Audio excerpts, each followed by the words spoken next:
राम राम जी, क्या हाल चाल है आपके?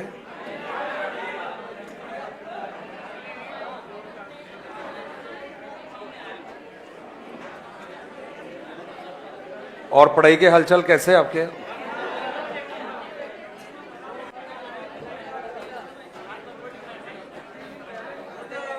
नमस्कार जी। जय जोहार जी। तो क्लास को आगे बढ़ा देते हैं। अभी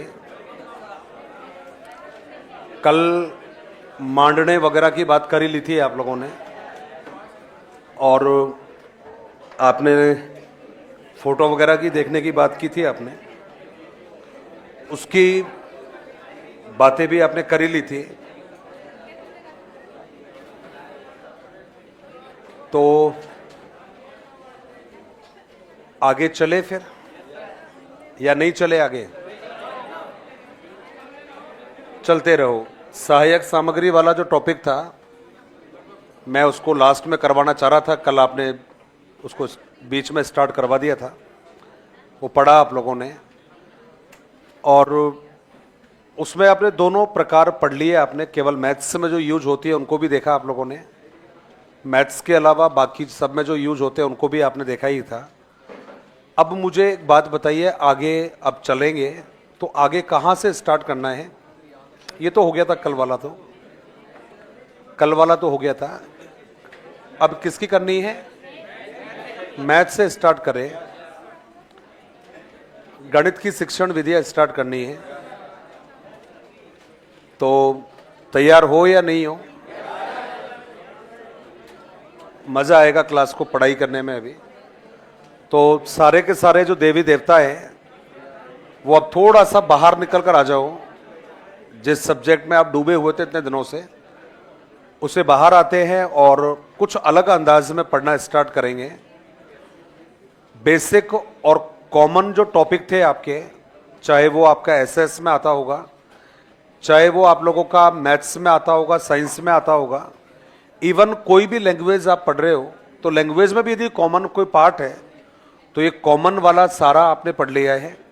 अब जो टॉपिक आप पढ़ोगे, चाहे वो मैथ्स में पढ़ोगे, चाहे वो आपका एसएस में पढ़ोगे, वो सारे वो टॉपिक है जो आपके सिलेबस में मेंशन कर रखे हैं।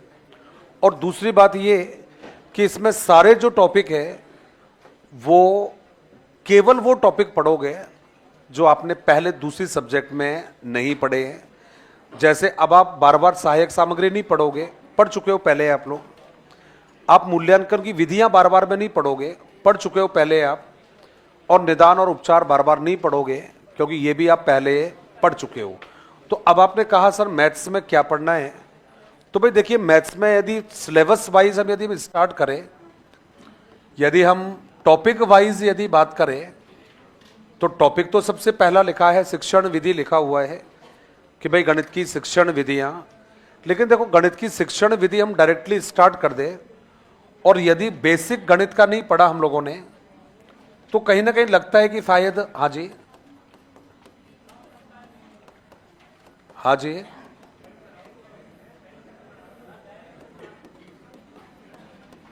कुछ कह रहे थे भाई। तो यदि गणित का बेसिक परिचय नहीं पढ़ा तो मुझे लगता है कि पढ़ाई फिर आधी रहती है। परिचय में 3 बातें आपको जानना जरूरी है। सबसे पहले हमें यह जानना जरूरी है कि भाई गणित हम कहते किसे हैं, ये मालूम होना जरूरी है। कुछ इसमें स्टेटमेंट वगैरह भी आते हैं, और फिर कुछ बातें हैं वो 2 बातों से मिलकर बन जाती है। एक इसी में आ जाती है आपकी गणित की प्रकृति, और एक इसी में आ जाता है आपका गणित शिक्षण का महत्व। तो ये 3 बातें जब समझकर आ जाती है, तो इनमें से 3 में से 2 प्रश्न आपके बनते हैं। एक ये वाला प्रश्न फिक्स है, ये आपकी परीक्षा में आता ही आता है। हर बार एक डेफिनेशन आपसे पूछी जाती है, चाहे परीक्षा रीट की देने जाओ, चाहे परीक्षा आप 3rd ग्रेड की देने जाओ, एक प्रश्न फिक्स है ये। इवन 2nd ग्रेड में भी फिक्स है ये, एक प्रश्न आएगा आपका। दूसरा जो है भाई ये प्रकृति वाला, और प्रकृति और महत्व में से एक प्रश्न अक्सर आपको देता है। रीट की परीक्षा में दोनों प्रश्न फिक्स है ये, दो आने ही आने हैं, एक आपका कथन वाला और दूसरा रहेगा आपका प्रकृति और महत्व। वहां दो प्रश्न कन्फर्म है, यहां सेकंड वाले के चांस रहते हैं, सेकंड वाला आ भी जाए नहीं भी आए, थर्ड ग्रेड में बात कर रहा हूं। रीट में कन्फर्म है, दोनों के दोनों प्रश्न मिलते हैं ये। अब इसमें से सबसे पहला जो शब्द है आपका, जब हम बात करते हैं केवल गणित से बात करें तो कहते हैं कि साहब जब गणित शब्द को पढ़ना स्टार्ट करें, गणित के परिचय पढ़ना स्टार्ट करें, तो ऐसा कहते हैं कि भाई लोग विद्वान ऐसे कहते हैं कि ये जो गणित शब्द है ये संस्कृत भाषा की कोई धातु वगैरह होती है, गण धातु, बोला जी उससे मिलकर बनाए हैं। और ये जो गण जो धातु है इसका मीनिंग बताया इन्होंने कि सर गणना करना, और ऐसा भी कहते हैं कि भाई गिनती करना। इसका मतलब है कि साहब गणित जो शब्द है आपका वो गण धातु से बना, और इसका शब्द का अर्थ बताया है गिनती करना या फिर गणना करना। लेकिन हमारे पास दूसरा भी एक तरीका लोगों ने बताया कि भाई देखो हमारे यहाँ कोई शब्द होता है मैथ, थोड़ा सा ये डिफिकल्ट तो नहीं कहूँगा, कन्फ्यूजन करवाने वाला जरूर है ये, क्योंकि कई जगह पर लैटिन भी मिला है, कई पर ग्रीक भी मिला है इस शब्द की उत्पत्ति के बारे में। तो कहते हैं कि सब अमूमन लोग कहते हैं कि लैटिन भाषा का शब्द है, लेकिन कई जगह पर ऐसा भी मिलता है कि भाई ये ग्रीक भाषा का शब्द है ये। तो लैटिन भाषा का भी एक ही शब्द बताया है और ग्रीक का भी शब्द एक ही बताया है, मतलब शब्द जो है मूल वो एक ही है, लैंग्वेज में विवाद पैदा कर देते हैं। तो आपने कहा सर कौन सा, तो भाई ऐसे कहते हैं कि मैथमेटा आपने कहा है, ये शब्द आपने बता दिया कि साहब ये जो मैथ शब्द है लैटिन भाषा के एक शब्द से मिलकर बनाए हैं, और वो जो शब्द है आपका उसे आपने क्या नाम दिया है, मैथमेटा आपने कहा है। अब साहब चाहे आप मैथमेटा शब्द के आधार पर बात करोगे तो इसका अर्थ भी आपने वही बताया है, गणना करना, और इसी का अर्थ भी आपने बताया गिनती करना। इसका मतलब एक बात तो क्लियर है कि भाई चाहे आप गण धातु के आधार पर बात कर लीजिए, चाहे आप मैथ या मैथमेटा शब्द के आधार पर बात कर लीजिए, शब्द का अर्थ तो दोनों का एक ही होता है, गणना करना या फिर गिनती करना। अब हमारे यहाँ पर होता क्या है कि जब हम गणित के बारे में पढ़ते हैं तो भाई दो तरह के विचार अक्सर इसके बारे में बताए गए हैं, और दो तरह के जो विचार है ये कौन कौन से बनते हैं। तो भाई कुछ लोगों ने तो कह दिया कि ये ऐसा विषय है जिसमें बोला जी गणनाओं का अध्ययन किया जाता है, एक ऐसा विषय है जिसमें विभिन्न प्रकार की संख्याओं का अध्ययन किया जाता है। तो आप अध्ययन करोगे इसमें गणनाओं का, आप इसमें अध्ययन करोगे विभिन्न प्रकार की संख्याओं के बारे में। कहते साहब इसमें अध्ययन किया जाता है स्थानों के बारे में। कैसे साहब इसमें अध्ययन हम करते हैं दूरी के बारे में अध्ययन करते हैं। कहते साहब विषय में अध्ययन किया जाता है, और ये किया जाता है अध्ययन आपका मापतोल के बारे में। और कहते हैं साहब इस विषय में हम अध्ययन करते हैं और ये अध्ययन किया जाता है परिमाण के बारे में। अब साहब यहाँ पर एक तरफ तो आपने कह दिया कि एक ऐसा विषय है जिसमें गणना, संख्या, स्थान, दूरी, मापतोल, परिमाण का अध्ययन किया जाता है, और दूसरी तरफ यदि हम देखें तो भाई ऐसा भी कहते हैं कि ये जो गणित जो विषय है इसके उद्भव के बारे में बात करोगे, इसके जन्म के बारे में बात करोगे, तो विद्वान कहते हैं कि भाई जो गणित विषय है आपका, इस गणित विषय का जो उद्भव है, बोला जी उद्भव इसका गिनती से माना जाता है। बात तो ठीक ही है भाई, ये तो आप भी मानते हो। कोई कहता है कि साहब गणित की उत्पत्ति कब हुई होगी, तब हुई होगी जब हमारे पूर्वजों ने क्या सीखी होगी, गिनती सीखी होगी।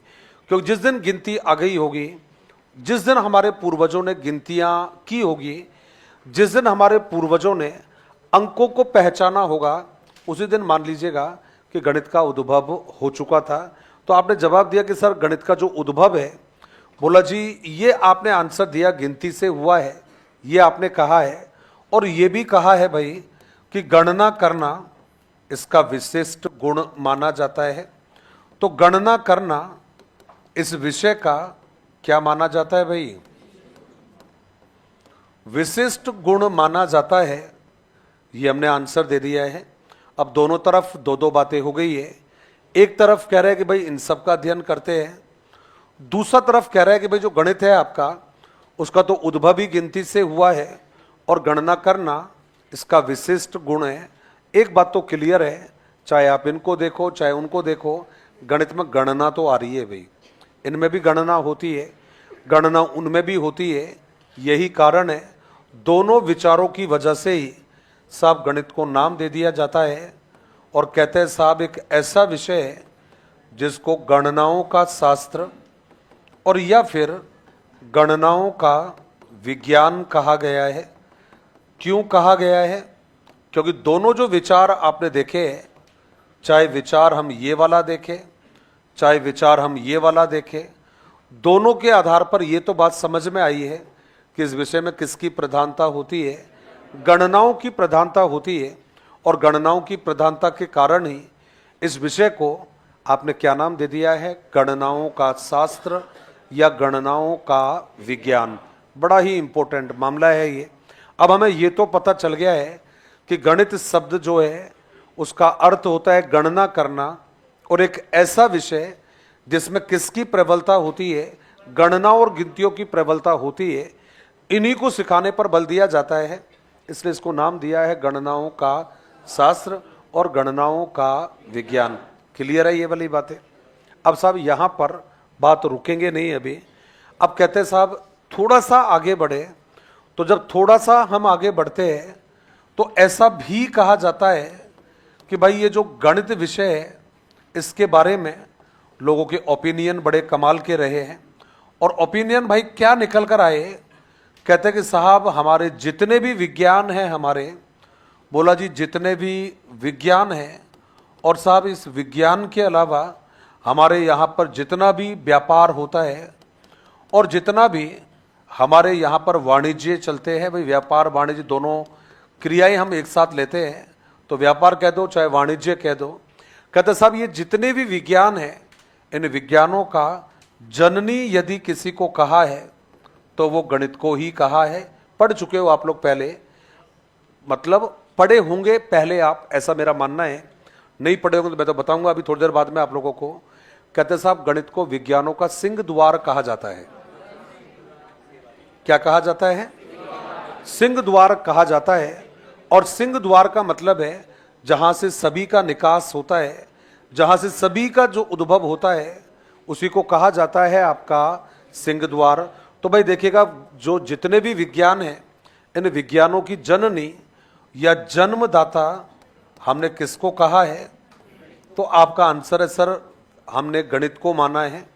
और कहते साहब ये जितने भी व्यापार वाणिज्य है इनकी ऑक्सीजन, और ऑक्सीजन का मतलब आपको पता है भाई प्राणवायु की बात हो रही है, तो कहते साहब इनकी जो प्राणवायु है वो भी हमने एक ही विषय को माना है।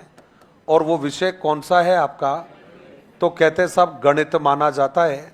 इसका मतलब हुआ कि साहब एक ऐसा विषय है जिसके बारे में चाहे आपने लास्ट वाली लाइन में पढ़ा है, एग्जैक्टली सही है, चाहे इस वाली लाइन में पढ़ा है आपने, बिल्कुल सही है। आज जितने भी विज्ञान हैं उनका अस्तित्व किसकी वजह से है? गणित की वजह से है। आज हम जितना भी व्यापार वाणिज्य कर रहे हैं ये भी किसकी वजह से हो रहा है? तो जवाब है भाई ये भी आपका गणित की वजह से हो रहा है। वरना आप खुद सोचिए, एक ज़माना वो हुआ करता था जब हमारे यहाँ गुड्स एक्सचेंज, वस्तु विनिमय के माध्यम से व्यापार किए जाते थे, क्योंकि उस समय पर गणित हुआ नहीं करता था। आज किसी को चावल चाहिए और किसी से गेहूं लेना है तो भैया जिसके पास गेहूं नहीं है और जिसके पास चावल है तो चावल वाला गेहूं को वाले को और गेहूं वाला चावल वाले को अपनी अपनी वस्तुएं चेंज करते थे। ऐसे व्यापार और वाणिज्य चलता था। लेकिन आज हमारे पास क्या आ गया है भाई? गणित आ गया है। और इसीलिए आज सारा का सारा व्यापार, सारा का सारा वाणिज्य कौन से विषय पर टिका हुआ है? गणित विषय पर टिका हुआ है। तो भाई एक बार गणित का जो अर्थ है वो हम लिखेंगे आपकी कॉपी में। हेडिंग रहेगा गणित शिक्षण की अवधारणा।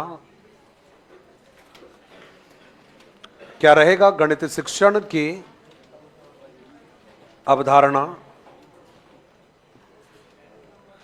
गणित शिक्षण की अवधारणा, गणित शिक्षण की अवधारणा, गणित शिक्षण की अवधारणा,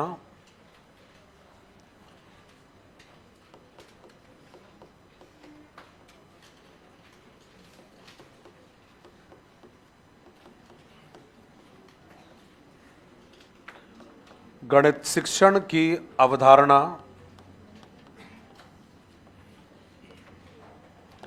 और जब आपने कहा है गणित शिक्षण की अवधारणा, तो भाई इसमें हमने लिखा है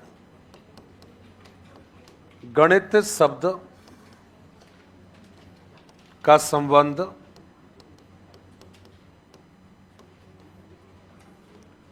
संस्कृत भाषा की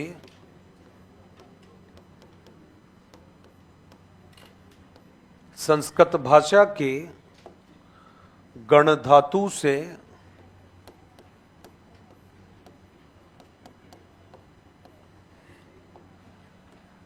धातु से माना जाता है,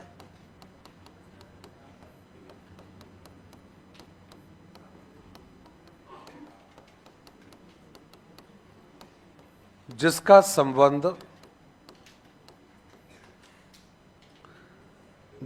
संबंध अब संबंध लिख सकते हो भाई, अर्थ लिख सकते हो, जो अच्छा लगे आपको। जिसका संबंध गणना कॉमा गिनती से होता है,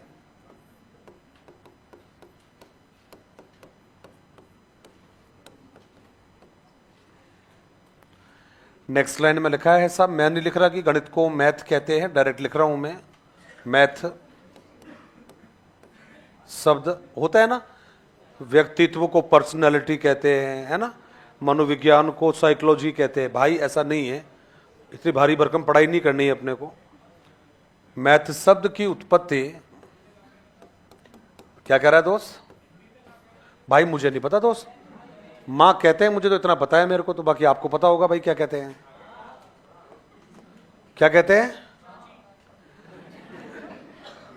अरे अब तो क्या बोलूं तेरे को मैं अभी, कम से कम जिस माँ के बेटे उसका नाम तो अदब से ले लो, बाकी और तो खैर लेना मत लेना, है ना, क्योंकि यही तो पहचान है आपकी, वरना है क्या। और पूर्वजों ने गले कटवा दिए थे भाई इसके लिए तो, और गले काटे भी थे भाई, तो कम से कम इसका नाम अदब से ले लो, बाकी तो फिर तू समझता ही है, फूफी कह देना कोई बात नहीं, लेकिन इसको मत बोलना।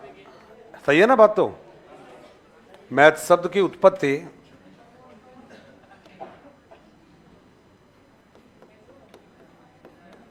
लैटिन भाषा के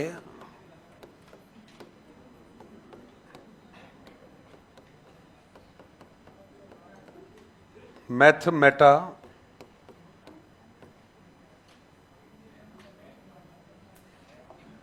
हाँ मैथ माता समझ ले भाई। अब इसको तू माता बोल देगा, देख अब मेरे हाथ से, इसको माता कह रहे हो, जो माता है उसको माता नहीं कह रहे हो। लैटिन भाषा के मैथमेटा शब्द से मानी जाती है, जिसका अर्थ भी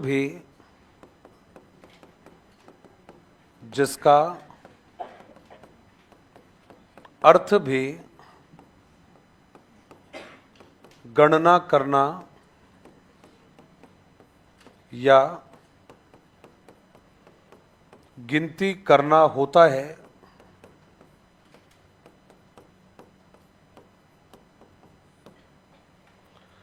जिसका अर्थ भी गणना करना या गिनती करना होता है। नेक्स्ट लाइन में हमने लिखा है,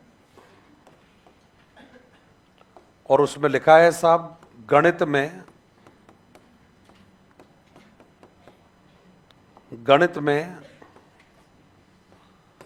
गणना कॉमा करके संख्या, स्थान, दूरी, माप तोल,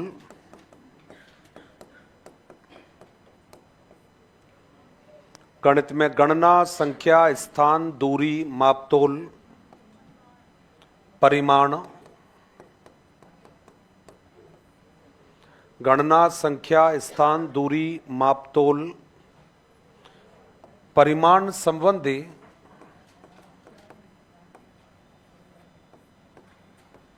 अध्ययन किए जाते हैं।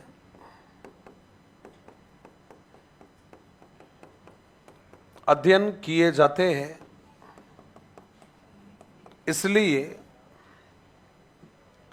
इसलिए इसे गणनाओं का शास्त्र, इसलिए इसे गणनाओं का शास्त्र या गणनाओं का विज्ञान भी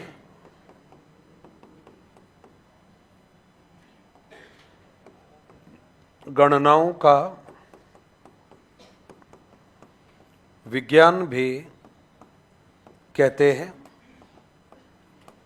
तो भाई इसको गणनाओं का शास्त्र भी कहते हैं और गणनाओं का विज्ञान भी कहते हैं। बहुत छोटा सा प्रश्न है ये, तो उसके बारे में तो खैर कुछ नहीं कहना मेरे को, लेकिन ये आपकी एग्जाम में बहुत बार आया हुआ है। ये कौन से विषय को गणनाओं का शास्त्र या विज्ञान कहते हैं, सब जानते हैं कि कौन से विषय को कहते हैं, गणित को कहते हैं। ये लिख लिया हो तो मुझे बताइए, फिर आगे चले। फिर नहीं लिखा तो ऐसी कोई जल्दबाजी भी नहीं है कि भाई लिखना जरूरी है। ये पेज आपका है, ब्लैंक यदि पेज है तो उसको उठाकर सामने रख लो आप, है ना, पैरों में आता है, अच्छी बात नहीं है। खाली है, बिल्कुल है, आप नहीं रखना चाहो मुझे दे देना, मैं कुछ ना कुछ लिख ही लूंगा इसके ऊपर फिर, है ना। चले आगे वाली लाइन में, रुक जाए साहब। और आपके हालचाल कैसे भाई सभी के? बहुत बढ़िया है। अपने मस्त रहते हैं यार हमेशा अपने तो। भाई मैं भी वही कह रहा हूं, अब तू मेरे से कह रहा है किसी और से कह रहा है तू? हाँ मुझे लग रहा है कि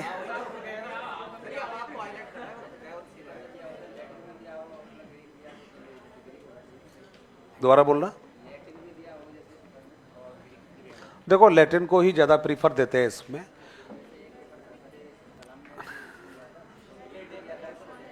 मैंने कहा था कि देखो प्रीफर लैटिन को ही देते हैं। प्रीफर किसको देते हैं? लैटिन को ही देते हैं, लेकिन शब्द दोनों चलते हैं, ये कन्फर्म है, लैटिन भी और ग्रीक भी। क्योंकि ये तो आपको पता है, मनोविज्ञान में भी देख रखा है आपने, साइकोलॉजी शब्द की उत्पत्ति में भी दोनों शब्द देखते हो आप, लैटिन भी और ग्रीक भी। वहाँ ज़्यादा सही किसको मानते हैं? ग्रीक को ज़्यादा सही मानते हैं। तो ये थोड़ा सा विवाद था जो मैंने पहले ही बता दिया आपको, ये कि ये चलता है इसके बारे में। तो चले फिर आगे, फिर चलिए नेक्स्ट लाइन में आइए। और नेक्स्ट लाइन में हमने फिर एक लाइन ऐड करनी है। कहते हैं साहब गणित के संदर्भ में, गणित, हाँ नहीं डायरेक्ट लिखना, कोई हेडिंग वेडिंग नहीं है। गणित के संदर्भ में यह विचार काफी महत्वपूर्ण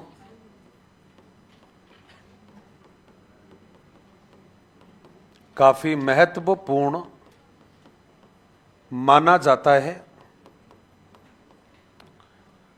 यह विचार काफी महत्वपूर्ण माना जाता है। अब कौन सा विचार है जो महत्वपूर्ण माना जाता है भाई? तो हमने यहां पर थोड़ा सा इन्वर्टेड कोमा लगाएंगे और इन्वर्टेड कोमा करके हमने लिखा है कि साहब गणित सभी विज्ञानों की जननी, और जननी के साथ में हमने लिखा है जन्मदाता तथा व्यापार वाणिज्य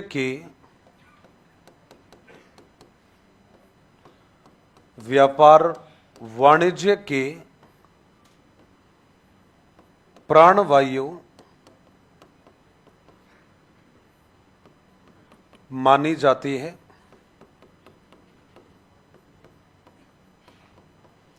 अब देखिए साहब, ये जो आपके आंसर है, ये जो विचार है आपके, थोड़े से ये महत्वपूर्ण भी है, थोड़े से शानदार भी है ये, क्योंकि एक तरफ आप कह रहे हो कि साहब ये जन्म देने का काम करती है विज्ञानों को, इसलिए जननी हो गई है, और कहते हैं साहब व्यापार और वाणिज्य के अस्तित्व को सुरक्षित रखने में इसकी अहम भूमिका होती है, इसलिए हमने इसको नाम दे दिया है प्राण वायु।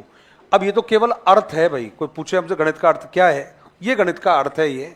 अब ऐसा नहीं कि भाई ये यहां पर कंप्लीट हो जाएगा। अब हम क्या करेंगे, कुछ स्टेटमेंट लेंगे अभी, कुछ कथन लेंगे अभी, और वो कथन क्या करेंगे अपने को और अच्छे से समझाएंगे गणित कहते किसे हैं। तो नेक्स्ट लाइन में आप चाहो तो लिख देना गणित संबंधी परिभाषा, गणित संबंधी कथन, डायरेक्ट भी लिख सकते हो परिभाषाएं या फिर कथन, जो आपको अच्छा लगे। तो नेक्स्ट लाइन में आप डेफिनेशन लिखोगे, 6-7 में काम बन जाएगा ना भाई, काफी है ना 6-7, तो ज्यादा लिखवा दे, 10 लिखवा दूं, और 10 चाहे 10 याद ही मत हो भले ही।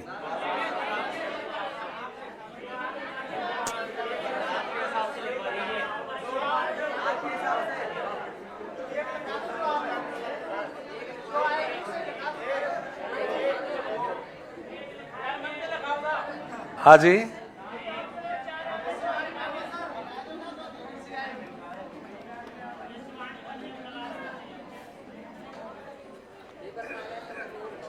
पक्का यार, लेकिन उस मैडम का मैंने क्या बिगाड़ा बताओ, डायरेक्टली बोला 10 लिखवा दो यार। अब 10 किसी पे आए मत भले ही फिर, है ना। 10 परिभाषा, वो भी एक के बारे में, एक नाम के बारे में। हाँ जी, मेरी दृष्टि में जो अच्छी हो, बाहर नहीं जानी चाहिए, बाहर तो चली जाने देना यार भाई।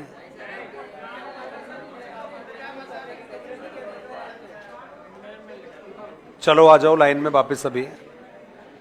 तो ईश्वर ने चाहा तो जो पहले 5 लिखवाऊंगा उनमें से ही एक लाने की कोशिश करेंगे। और देखो ये कॉन्फिडेंस ही हो सकता है, आपको पता है ये तो, क्योंकि पेपर बनाने वाले, इसको चलवा दूं, इसको चलवा दूं,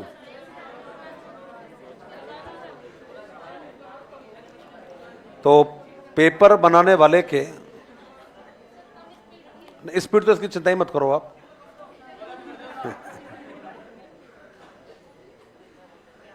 ये वैसे भी काफी दुखी रहता है ये,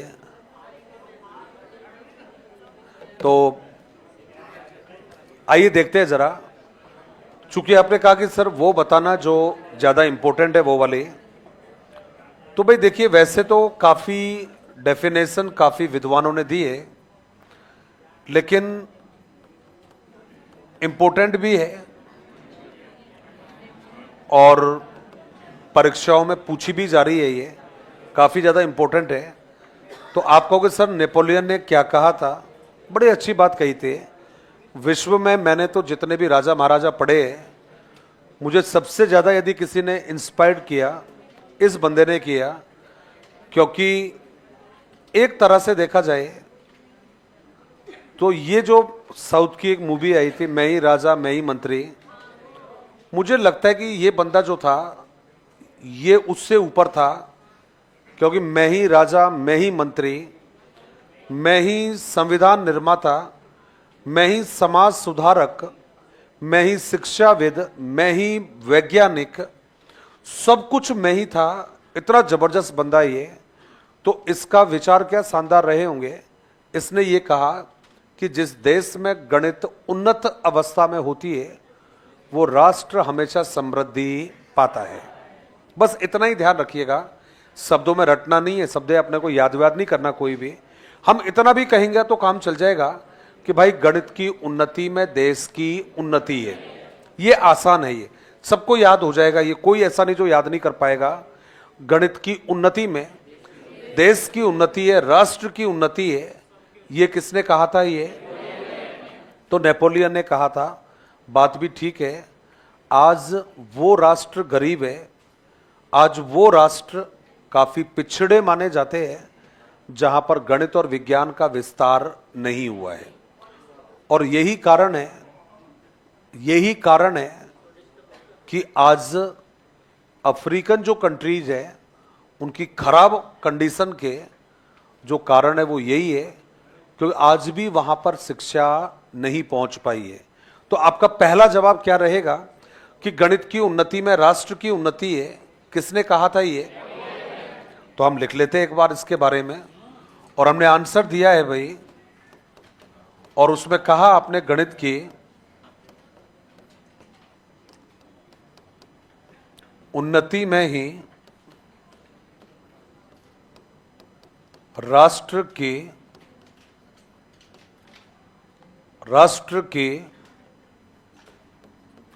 उन्नति एवं समृद्धि है।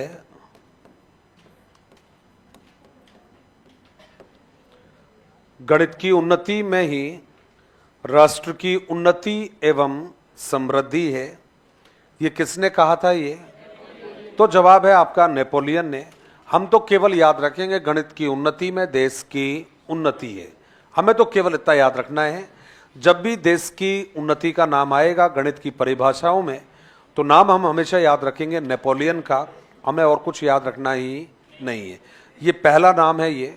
और अब पहला नाम जब आपने जान लिया है कि सब नेपोलियन है ये, तो नेपोलियन के अलावा हमें एक और विद्वान है जो गणित के बारे में एक छोटा सा वाक्य बोल रहा है। विद्वान का नाम है हॉगवेन और गणित को मिरर बता रहा है, वो आईना बता रहा है गणित को, शीशा बता रहा है गणित को, मतलब दर्पण है ये। तो क्या है? दर्पण है ये। तो अब किसका दर्पण है ये? सभ्यता और संस्कृति का। किसी भी देश की यदि सभ्यता जाननी है, संस्कृति जाननी है, गणित को जान जाओ। आज आप जितना भी चाहे संख्याएं पढ़ रहे हो, चाहे ज्योमेट्री पढ़ रहे हो, अर्थमेटिक पढ़ रहे हो, इसका अधिकांश का विकास वैदिक काल में हो चुका था हमारे वैदिक ऋषियों, वैदिक विद्वानों के प्रयासों के द्वारा। तो हमने क्या जवाब दिया कि साहब जब हम गणित की बात करेंगे तो गणित तो किसी भी राष्ट्र की सभ्यता और संस्कृति को जानने और पढ़ने में काम आता है, इसलिए उसे क्या नाम दे दिया आपने? सभ्यता और संस्कृति का दर्पण कहा है। और कहने वाले विद्वान का नाम क्या था? तो जवाब है हॉगवेन।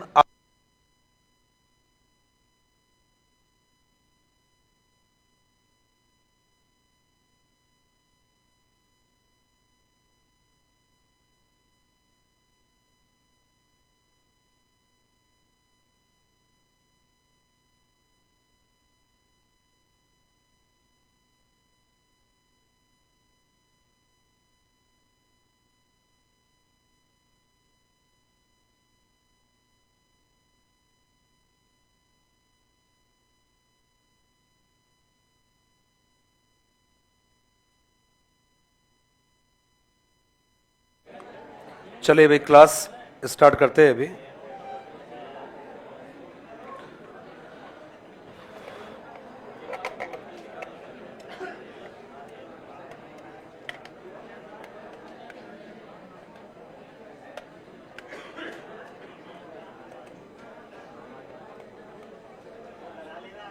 ऐसा थोड़ी होता है।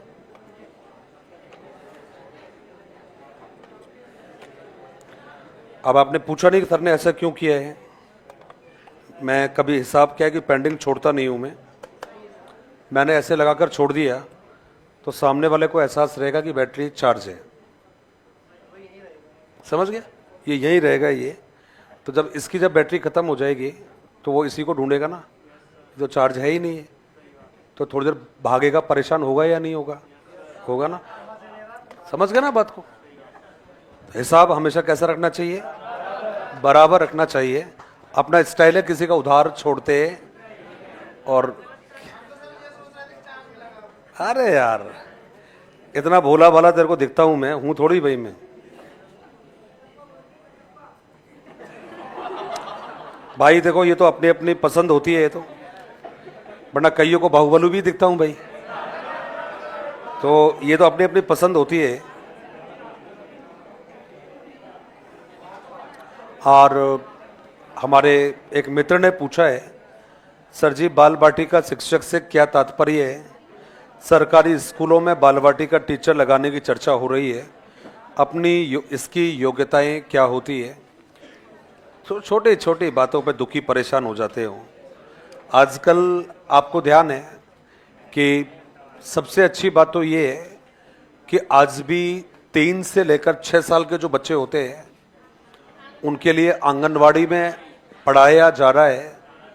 तो आंगनवाड़ी में, हाँ जी, धारा 11, तो वहाँ पर आपको ध्यान होगा, ये जो अर्ली एलिमेंट्री टीचर होते हैं यहाँ पर प्रीफर करते हैं जिन्होंने एनटीटी कर रखा है। क्या कर रखा है? एनटीटी, नर्सरी टीचर ट्रेनिंग जो करके बैठे हैं उनको लगाया जाता है। अब एक समय ऐसा था जब राजस्थान में तो एनटीटी कॉलेज लगभग बंद से थे भाई, लगभग बंद से थे। बाहर की जो संस्थाएं थी वो एनटीटी चलवाने का या एनटीटी करवाने का काम कर रहे थे।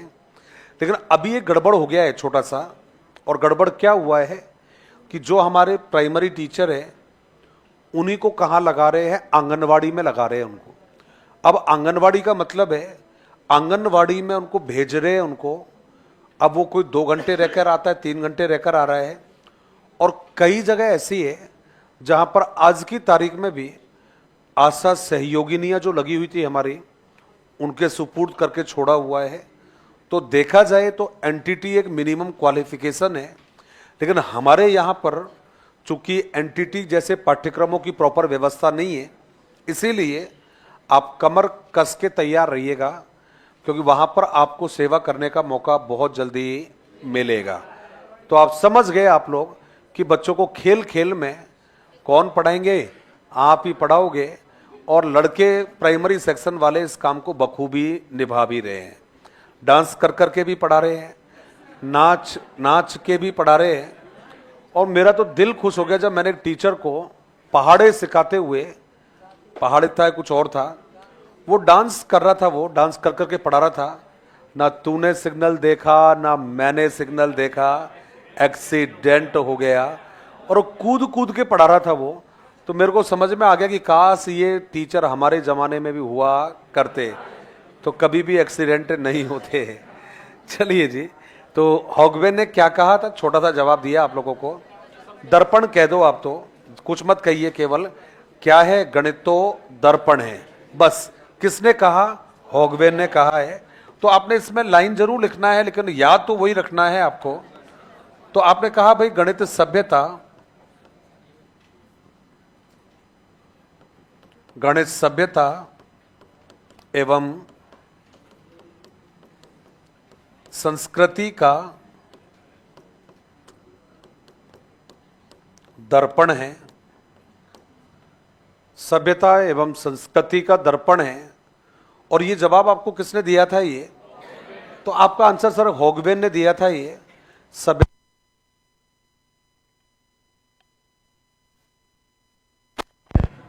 सभ्यता और संस्कृति का दर्पण आपने कहा है। अब देखो भाई, एक ऐसा भी बंदा है जिसका नाम कई बार आता है, इंपॉर्टेंट भी है। और हमारे यहाँ एक और विद्वान है जिसको हम कई बार देखते हैं, और वो कहता है साहब रोजर बेकन। कुंजी कहा था उसने। क्या कहा था? कुंजी। क्लियर मेंशन कर दिया कि भाई ये जो गणित है ये सभी विज्ञानों के लिए सिंह द्वार और कुंजी का काम करता है। अब आप मानो चाहे मत मानो, एक ऐसा दरवाजा जहां से सबका उद्भव हुआ है, सबका जन्म हुआ है, सभी का निकास हुआ है, सिंह द्वार कहते हैं। और कुंजी का मतलब होता है चाबी से होता है, जिससे सभी दरवाजों को खोला जा सकता है। इसलिए हम इतना भी कहेंगे तो काम चल जाएगा कि साहब सिंह द्वार एवं कुंजी कहा। और कौन से विद्वान ने कहा? रोजर बेकन ने कहा है। तो जो नेक्स्ट जो नाम है आपका, ये रोजर बेकन का नाम है। और मैंने अब आपने चूंकि बात ही ऐसी बोल दी थी भाई, कि सर जो इंपॉर्टेंट हो वो वाली बताना। तो ये सारे जो नाम मैंने अभी लिखवाए हैं आप लोगों को, ये सारी की सारी आपकी परीक्षा में आई हुई है, ये बार बार रिपीट हो रही है। मैं कहता हूं ये जो 3 आप थर्ड वाली जो लिख रहे हो अभी, आप कोई सा भी पेपर उठाकर देख लेना, आपके ऑप्शन में इन तीनों में से 2 या 1 नाम 100% मिलेंगे आपको। परिभाषा चाहे किसी की भी पूछी जाए, ऑप्शन में भी ये नाम आपको जरूर मिलेंगे।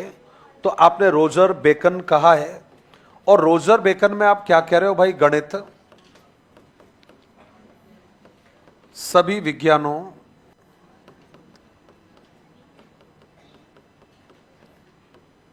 का सिंह द्वार एवं कुंजी है।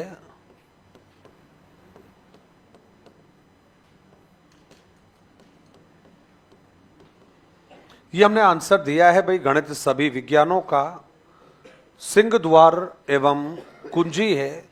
और ये आंसर किसने दिया है? ये तो आपका आंसर था रोजर बेकन ने ये जवाब दिया है। तो अब रोजर बेकन भी आपने देखा है, तो भाई मुझे लगता है कि कोई वजह नहीं है। अब हमें नाम लेना पड़ेगा, प्लेटो का नाम लेना पड़ेगा। और प्लेटो ने 2 डेफिनेशन आपको दी है, दोनों परीक्षा में आती है, रिपीट होती है बार बार। तो आपने कहा सर प्लेटो की जो डेफिनेशन है ये कौन कौन सी है? तो भाई एक डेफिनेशन तो मुझे इसलिए अच्छी लगी क्योंकि प्लेटो को पढ़ा है, प्लेटो को ज़्यादा और उसके बारे में समझा नहीं है। लेकिन ये जो डेफिनेशन प्लेटो ने दी है, जो बताने वाला हूं मैं भी आपको, ये डेफिनेशन ऐसी है जो प्लेटो को सही तरीके से हमें समझाने का काम करती है कि बाकी प्लेटो कैसा व्यक्ति रहा होगा, कितना एरोगेंट था, कितना इंटेलिजेंट था। अपने स्कूल, अपने घर की दीवारों पर लिखवा रखा था कि जो ज्योमेट्री नहीं सीख सकते, जो ज्योमेट्री नहीं जानते, उन्हें मेरे पाठशाला में प्रवेश नहीं है। मतलब मैं तो सोचता हूं कई बार कि उस जमाने में जब व्यक्तियों को हत्या कर दी जाती थी जहर पिला पिला कर, उस जमाने में ये विद्वान ऐसा हुआ है जिसने अपने स्कूल कह सकते हो, पाठशाला कह सकते हो, घर कह सकते हो, जिसकी दीवारों पर लिख दिया था कि भैया जो ज्योमेट्री नहीं जानता है, जो ज्योमेट्री नहीं सीख सकता है, उसे मेरे पाठशाला में प्रवेश नहीं है। तो आप लगाइए कितना एटीट्यूड वाला बंदा रहा होगा ये, कितना ज्ञानी रहा होगा।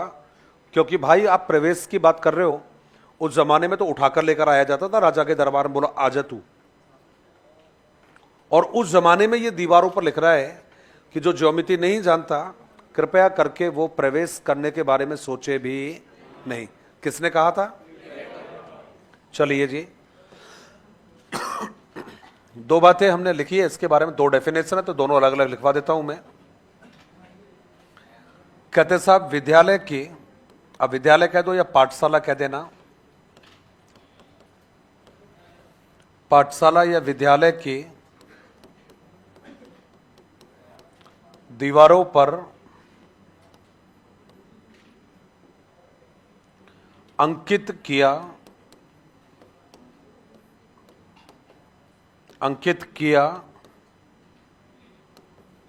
कि जो ज्योमेट्री नहीं सीख, या जो ज्योमेट्री नहीं जानते, उन्हें मेरी पाठशाला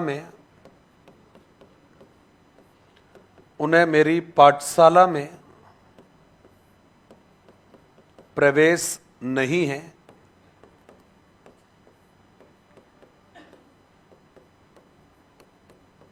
अब देखिए भाई, ये एक जवाब है आपका कि सब पाठशाला की दीवारों पर अंकित करवा रखा था, जो ज्योमेट्री नहीं जानते उन्हें मेरी पाठशाला में प्रवेश नहीं है। अब हमने कहा सर ठीक है, ये तो याद रहेगा, और क्या बताया? तो भाई इसने एक और बात कही थी, क्या कहा? कहते साहब गणित कोई ऐसी विषय है जो हमारी सुसुप्त मतलब सोई हुई चेतना कह देना, आत्मा कह देना, को जगाने का काम करती है। मतलब आपकी मेमोरी को, आपकी स्मृति को सुसुप्त का मतलब है जो एक्टिव नहीं है, निष्क्रिय है। तो जो हमारी मेमोरी एक्टिव मोड पर नहीं है, निष्क्रिय मोड पर है, उसको एक्टिव बनाने का काम कौन सा विषय करता है? गणित करता है। बात तो ठीक है, क्यों? गणित तो कहता है ना भाई, सोचिए तो, है, मान लो, माना कि, और आप फिर मानना भी स्टार्ट कर जाते हो भाई। मानते हो नहीं मानते भाई? मान लेते हो, तुरंत मान लेते हो। और कहा और जाता है यदि ऐसा कर दिया जाए तो अब आप ये नहीं कहोगे ऐसा क्यों कर दे भाई, आपको तो ठीक है भाई, आप कह रहे हो तो मान लेते हैं, ऐसा करके देख लेते हैं।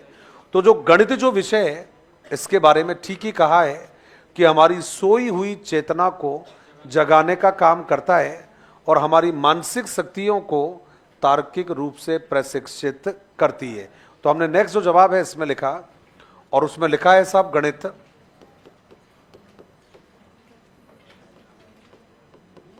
हमारी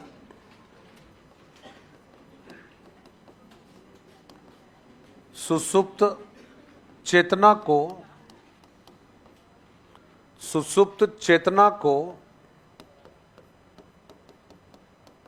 जागृत करती है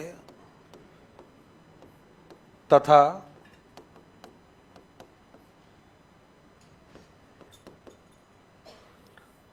बुद्धि को तार्किक रूप से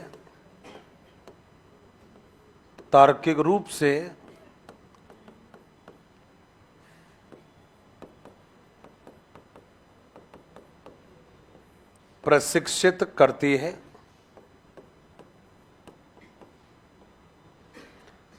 कितने हो गए, 4 या 5? क्यों भाई 2 हो गए यार, ऐसे क्यों कर रहे हो? ऐसे थोड़ी यार आप मतलब गड़बड़ करोगे यार, है ना? 2 हो गए ना, 2 तो यही होगी, 2 ये हो गई, 3 इससे पहले, 3 और 2 5, 5 और लिखवाऊं?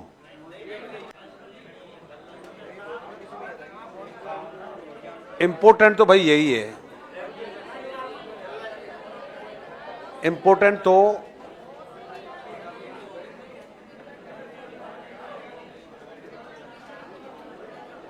नौकर लिखवाऊं? फिर मैं नौकर की कहूंगा तो फिर आप फिर राजा की भी कहोगे, फिर रानी की भी कहोगे, फिर तू मेरा राजा मैं तेरी, अरे शाबाश, वाह मेरे राजाओं, हैं? मैं रानी तो नहीं कह सकता यार, मैंने कहा ना मैं शब्दों के जाल में फंसता नहीं हूं जल्दी से मैं, तो इसलिए मैंने पहले कह दिया वाह मेरे राजाओं, हैं? नहीं वो नहीं कह सकता भाई, अपने पास शब्दों के अलावा है ही क्या यार अपने पास। चलिए जी, तो अभी आपने कहा सर और बताइए इसके आगे। तो अभी एक व्यक्ति है, थोड़ा अच्छा सा नाम है उसका, तो आपने कहा सर जैसे कि, तो अगला जो विद्वान है उसका नाम रहेगा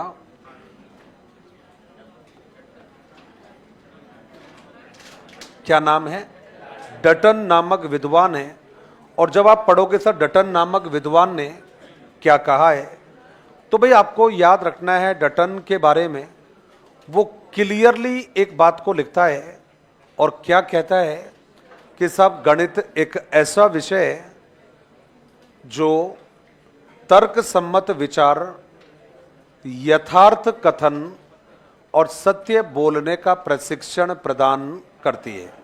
मैं रिपीट करूंगा और साथ में ये भी बताते चलना कि ये वाली डेफिनेशन आपको याद हुई है नहीं हुई है। जो डेफिनेशन आपको याद नहीं होगी उसको मैं क्लास में याद करवाऊंगा आपको, तो बता देना कि याद हुई या नहीं हुई है। हुई है नहीं हुई है वाली? हो गई? सच बोलना सिखाती है गणित, गणित सच बोलना सिखाती है, गणित सच बोलना, बाकी सब झूठ बोलना सिखाती है। केवल गणित सच बोलना सिखाती है, बाकी सब गलत बोलना सिखाती है। क्या ख्याल है आप लोगों का? मैडमों क्या ख्याल है आप लोगों का? पक्का? केवल गणित क्या सिखाती है? सच बोलना, बाकी सब गलत बोलना सिखाती है, झूठ बोलना सिखाती है? गणित तर्क सम्मत विचार, यथार्थ कथन एवं सत्य बोलने का प्रशिक्षण प्रदान करती है। आपने तो केवल इतना ही याद करना है, गणित क्या करती है भाई? सच बोलना सिखाती है। किसके अनुसार? तो जवाब है डटन के अनुसार। आइए जरा नेक्स्ट लाइन में। आपने कहा साहब गणित तर्क सम्मत विचार, गणित तर्क सम्मत विचार, यथार्थ कथन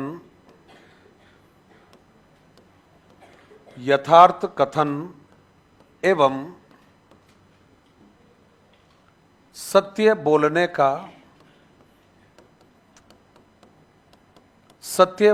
का प्रशिक्षण प्रदान करती है। देखा जाए तो भाई एक ध्यान जरूर रखिएगा, ये अनुशासन की बात कर रहा है भाई। ये इस परिभाषा में देखा जाए किसकी बात हुई है भाई? अनुशासन के बारे में बात हुई है।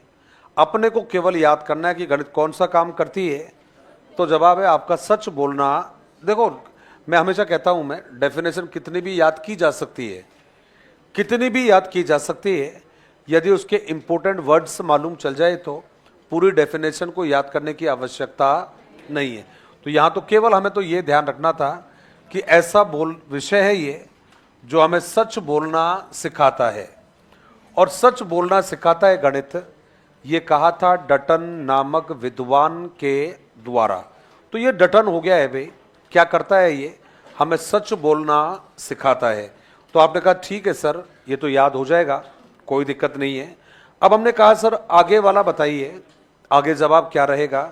तो जब हमने इससे आगे वाला जवाब जब देखेंगे कि सर और इसमें कैसे हमें जवाबों को देखना है, तो जब डटन आप देखोगे तो उसके बाद में एक और विद्वान का नाम आता है, और ये जो विद्वान है भाई, ये हब्स नामक विद्वान है। क्या नाम है भाई? हब्स नामक विद्वान है। और जब हब्स नामक विद्वान की बात करोगे, बहुत छोटी सी डेफिनेशन दी है, सबको वन टाइम में याद हो जाएगी। ये केवल इतना सा कह रहा है कि साहब गणित तो पत्थर के समान होती है। किसके समान है? गणित तो पत्थर के समान होती है। और किसने कहा? ये हब्स ने कहा है गणित पत्थर के समान है। अब आप कहोगे सर गणित पत्थर के समान कैसे हो गई? अरे भाई पत्थर को पसीने आए तो गणित को पसीने आए। बात सही है ना? बेचारे के सामने वाले की समझ में नहीं आ रहा है, फिर भी गणित को कोई फर्क नहीं पड़ता। गलत हो रहा है, उलझ रहा है, फिर भी बेचारे को समझ में नहीं आया तो गणित को कोई फर्क नहीं पड़ता। लेकिन ऐसा नहीं है, फर्क इतना सा है केवल, कहता है कि भाई औजारों को तेज करता है पत्थर और बुद्धि को तेज करती है गणित। ऐसा मानना है इस विद्वान का। आज भी देख लो, अब खेतीबाड़ी का टाइम आ गया है, गांव में अब सरसों कटना स्टार्ट हो गया है भाई। और तो तुम्हारे वहां नहीं कट रही, हमारे वहां तो कट रही है। तुम तुम्हारी बात करो, हम तो हमारी बात कर रहे हैं। कट रही है भाई हमारे यहां तो, पर डे कट रही है भाई। घर पे, गांव में, बताओ कैसे हो? कैसे हो? मैंने मतलब एक सब्जेक्ट कंप्लीट करवा दिया, तब पूछे हो आप कहां से हो? आप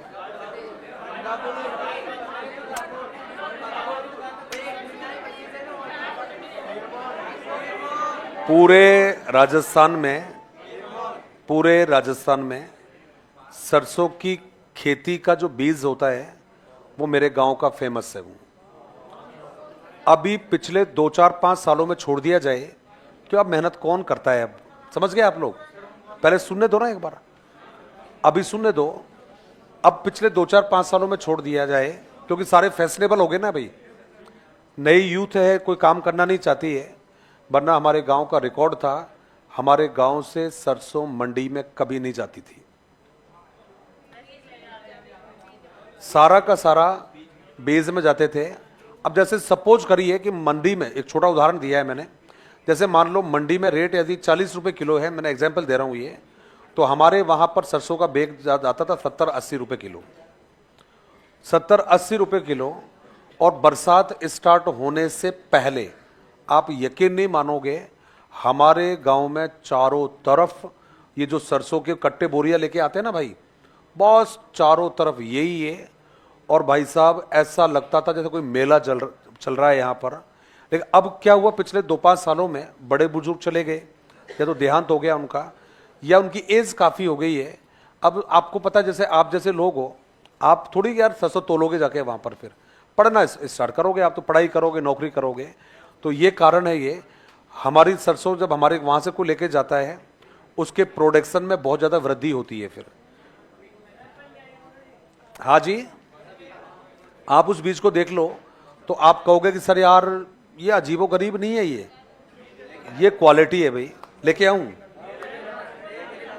तो अब तो अगली साल लेना ना भाई, अगली साल का मतलब है जब फसल होगी उस समय पर, है ना भाई।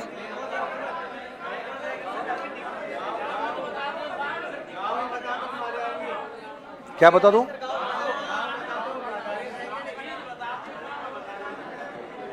अच्छा, आप बताओ, मैं बहुत ज्यादा सेवाभावी हूं या नहीं हूं मैं? बस तो फिर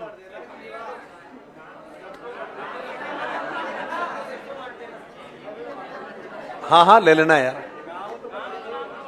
हाँ जी, बता तो दिया।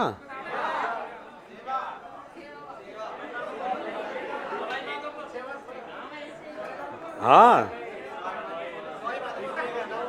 बता तो दिया यार, कितना ज्यादा सेवाभावी हूं मैं, है ना, कितना मृदुभाषी हूं मैं, अच्छा बोलता हूं मैं, कभी कड़वे शब्द नहीं बोलता कभी भी मैं।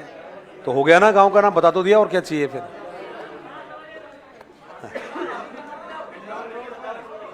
हाँ जी,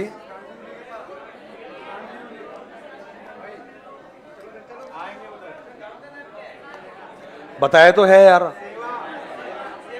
कितनी बार बताऊं मैं। कूट भाषा यूज कर रहा हूं। क्या हो गया भाई, क्या हो गया? सेवर भरतपुर में पड़ता है और सेवा पड़ता है गंगापुर सिटी में पड़ता है। गंगापुर सिटी में जब आप एंट्री करोगे, एंट्री करने के बाद में आप किसी भी जाते हुए परिंदे से पूछोगे, और हाँ तो आपको सकुशल बड़े अदब के साथ में आपको चाय पिलाएगा। कॉफ़ी की व्यवस्था गांव में होती नहीं है, आपको पता है, तो कॉफ़ी की मैं नहीं कहूँगा, चाय जरूर आपको अदब से पिलाई जाएगी। और यदि आपकी बाइक की हवा कम है तो वो आपसे कहेगा कि आप बैठो आराम से, मैं इसमें हवा भरवा कर लाता हूँ मैं, है ना। बात ठीक है, गलत बात है भाई? लगभग ज़्यादा तो नहीं है, मेरे ख्याल से 7-8 हज़ार की आबादी है, लगभग 2-2.5 हज़ार के लगभग घर है। तो इतना तो सम्मान है कि आप जब जाओगे, किसी भी घर में जाकर घुस जाओगे, ओ भाई दादा घर में जाकर पूछोगे तो आपको बड़ा सम्मान मिलेगा आपको, क्योंकि अपन ने यही कमाया है और कुछ है नहीं अपने पास। तो अभी वापस आते हैं अभी। हाँ भाई,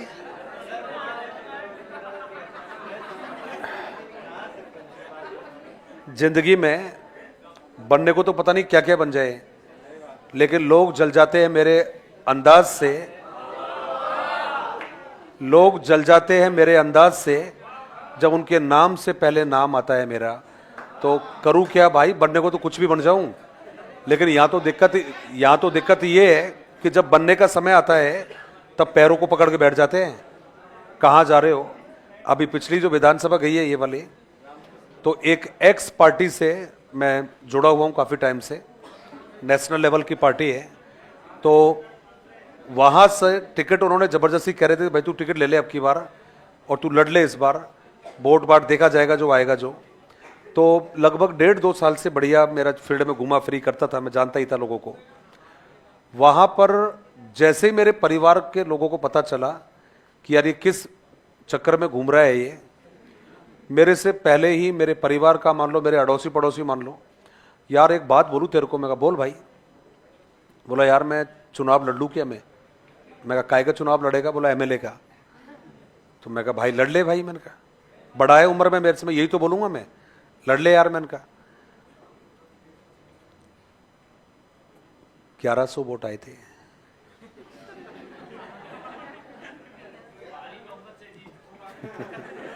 और लगभग विधानसभा में 8,000 7-8 हज़ार के लगभग विधानसभा में वोट हमारे खुद के हैं। 7-8 हज़ार के लगभग केवल गांव के वोट है।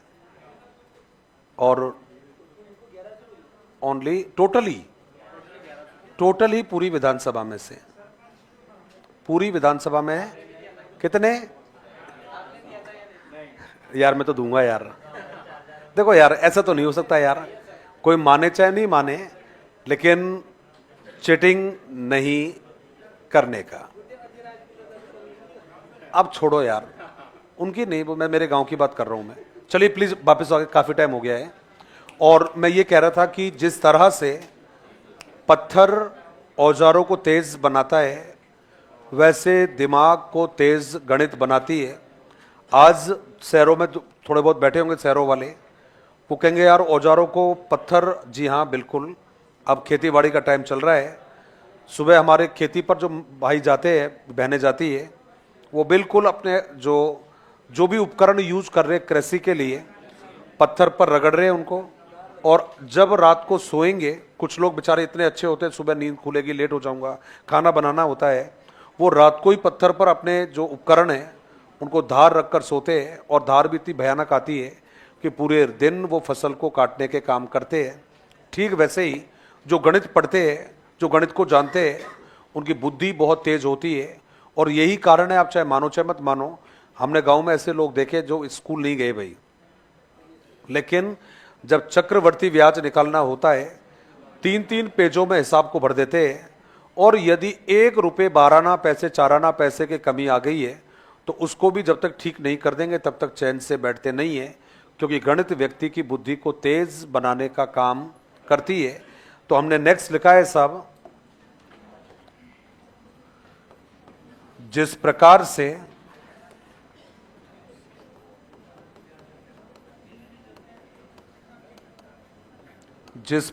से औजार पत्थर को उल्टा कर दिया, उल्टा कर दिया, उल्टा कर दिया, उल्टा कर दिया, जिस प्रकार से पत्थर औजारों को तीक्ष्ण बनाता है,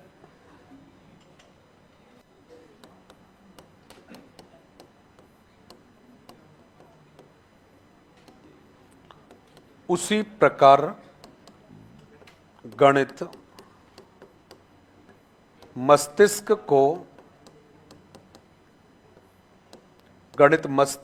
को तीव्र बनाती है।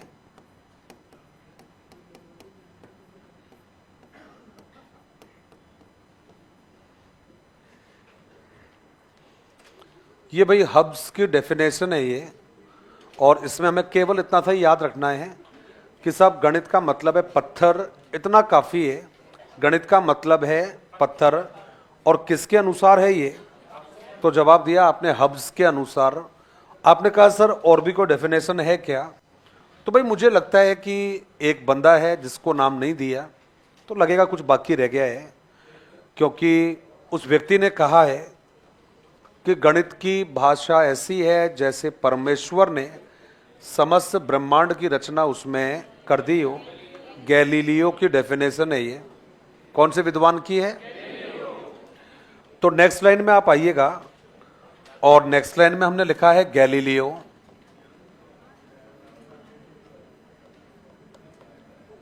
गैलीलियो, और मुझे लग रहा है धीरे धीरे वो 10 की तरफ तो बढ़ ही रहे हो आप।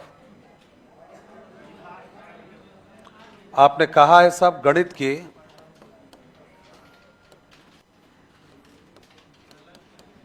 भाषा ऐसी है, गणित की भाषा ऐसी है जैसे परमेश्वर ने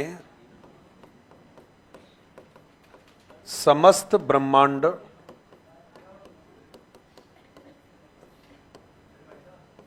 की रचना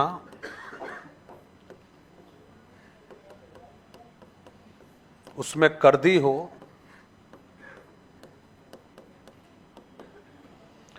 गणित की भाषा ऐसी है जैसे परमेश्वर ने समस्त ब्रह्मांड की रचना उसमें कर दी हो। और ये जो डेफिनेशन है ये किसके अनुसार है? ये गैलीलियो के अनुसार है ये।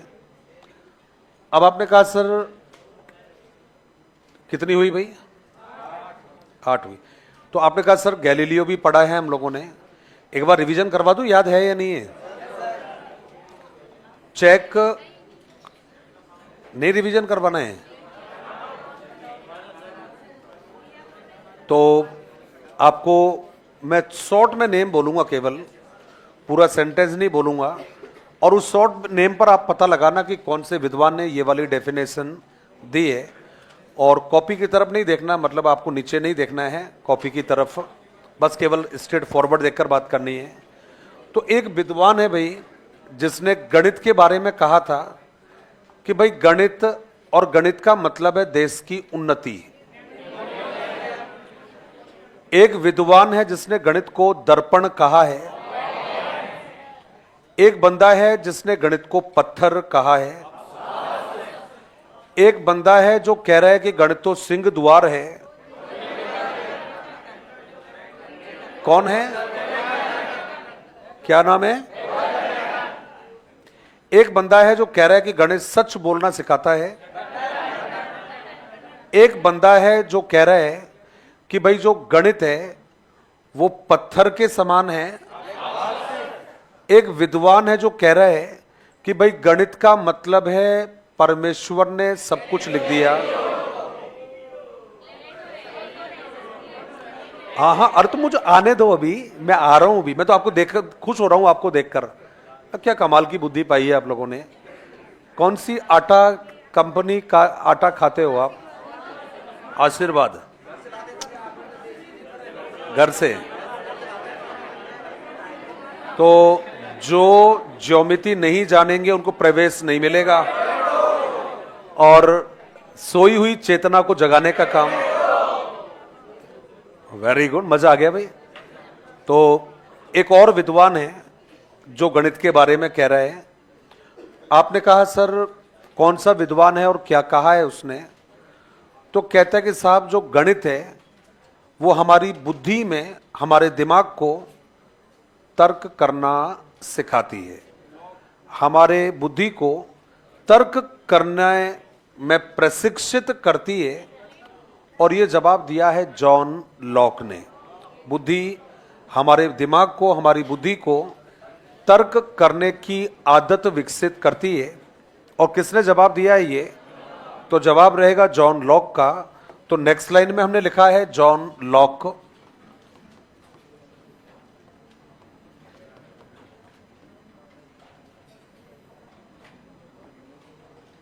और उसमें लिखा है हम लोगों ने गणित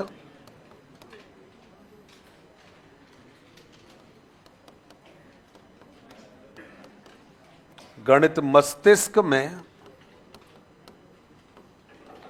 तर्क करने की आदत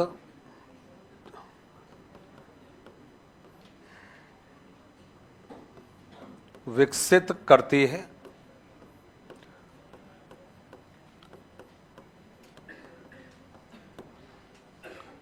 गणित मस्तिष्क में तर्क करने की आदत विकसित करती है, ये जॉन लॉक ने दिया है। अब थोड़ा सा जमेगा नहीं भाई, यहां पर बेंजामिन पियर्स का नाम नहीं लिया जाए, क्योंकि बेंजामिन पियर्स क्लियर कह रहा है कि सब गणित हमें निष्कर्ष तक पहुंचने में मदद करती है। शानदार डेफिनेशन है। ऐसा विषय जो हमें कहां तक लेकर जाता है भाई? निष्कर्ष तक लेकर जाता है गणित। और किसने कहा ये? तो जवाब है बेंजामिन पियर्स के अनुसार। गणित कहां पहुंचा रहा है? निष्कर्ष तक पहुंचा रहा है। गणित हमें निष्कर्ष निकालना सिखाता है बेंजामिन पियर्स के अनुसार। तो हमने नेक्स्ट लाइन में लिखा है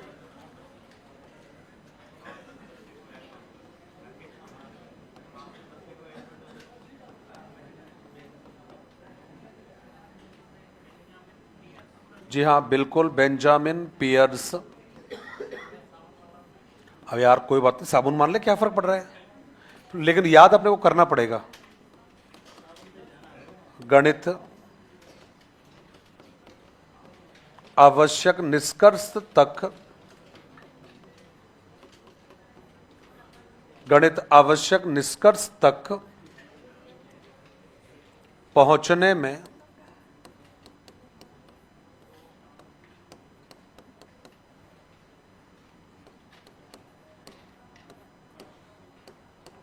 मदद करती है। गणित एक ऐसा विषय है जो हमें निष्कर्ष तक पहुंचने में, निष्कर्ष निकालने में हमारी मदद करती है। और अब जो है भाई अंतिम जो डेफिनेशन है उसकी तरफ हम आ चुके हैं, क्योंकि गिब्स का नाम लेना जरूरी है। किसका? गिब्स का। लेकिन गिब्स का मैं थोड़ा लास्ट में लूंगा अभी, क्योंकि कुछ एक्स्ट्रा भी बताना है। गिब्स से पहले हम नाम ले सकते हैं, गॉस का नाम ले सकते हैं। किसका? गॉस। और गॉस रॉस नहीं है, लेकिन ये भी सही है, कई जगह पर गॉस नहीं रॉस लिखा हुआ है, कई जगह रॉस भी लिखा हुआ है, गॉस है। और गॉस ने कहा कि भाई गणित तो विज्ञानों की नौकर है, नौकर है। अच्छा अच्छा, सो भाई साहब पढ़ के बैठे हो, इसका मतलब है मजे ले लिया आज तो आप लोगों ने।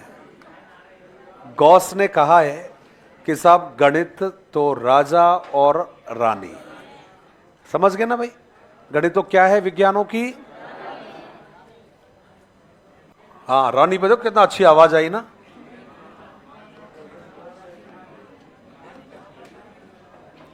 गॉस है ये, और क्लियर कहा है इसने कि साहब गणित विज्ञानों की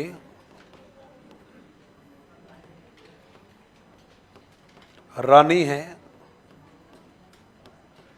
ये किसने कहा है? ये तो जवाब है आपने, गॉस ने कहा है गणित विज्ञानों की रानी है। और एक अजीबोगरीब व्यक्ति है जिसका नाम तो आपने ले ही दिया है अभी, समझ में नहीं आता जैसा नाम वैसी सोच।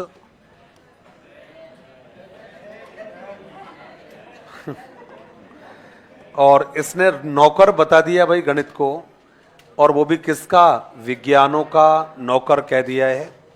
तो ये कहता है साहब गणित विज्ञानों के क्या है भाई? गणित विज्ञानों की नौकर है। गणित विज्ञानों की नौकर है किसके अनुसार? तो जवाब है बेल के अनुसार। और अब लास्ट दो डेफिनेशन बाकी है ओनली, फिर मैं नहीं लिखवाऊंगा। एक जो है आपकी, एक जो डेफिनेशन है ये लिख लिया क्या आप लोगों ने? ये कोई बाकी तो नहीं रह गया भाई?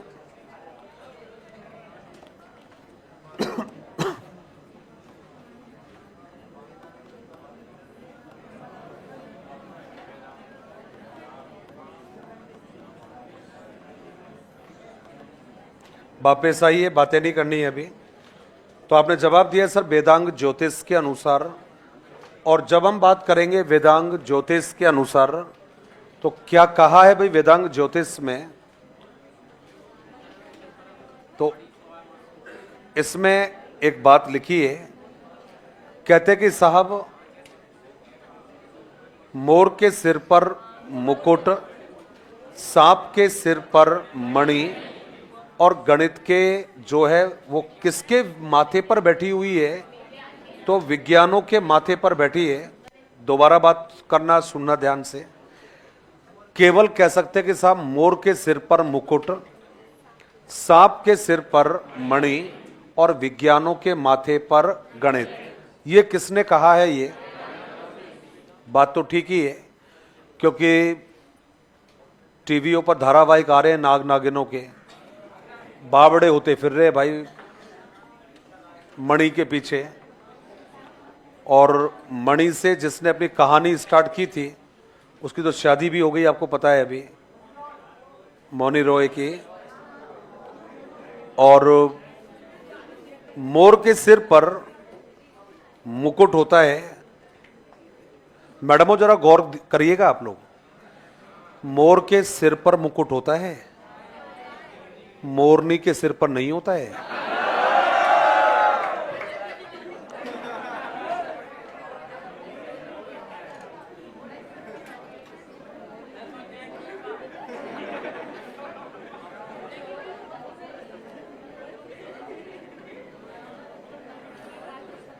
आप समझ रहे हो ना, मोरनी को डांस नहीं आता है, मोर को डांस आता है। मोरनी डांस नहीं करती है, डांस मोर करता है। और आप डांस करती हो गाने पर, मैं नाचूं मोरनी बनके। लेकिन अब कौन बताए मोरनी कांट डांस है? मोरनी को डांस नहीं आता। सुंदर मोर होता है, मोरनी सुंदर नहीं होती।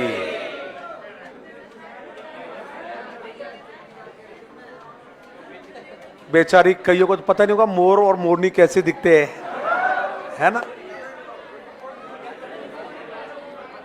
मोर पंख हमेशा मोर के होते हैं, मोरनी के मोर पंख नहीं होते हैं। इसीलिए सुंदर कौन होता है? हाँ बेटा, इसका भी जवाब है। दाढ़ी हमेशा मेल के मिलेगी, फीमेल के दाढ़ियां नहीं मिलती है। टाइग्रेस हमेशा गंजी होती है, टाइग्रेस हमेशा गंजी होती है। और टाइगर हमेशा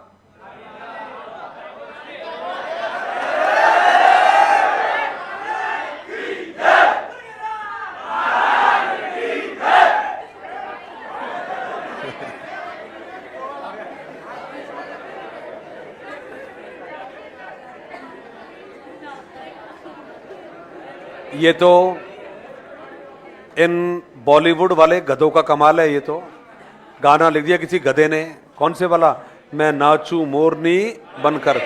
अब उस गधे को क्या पता मोरनी नाचती नहीं है। मोर नाचता रहता है और मोरनी उसके चारों तरफ चक्कर काट रही होती है।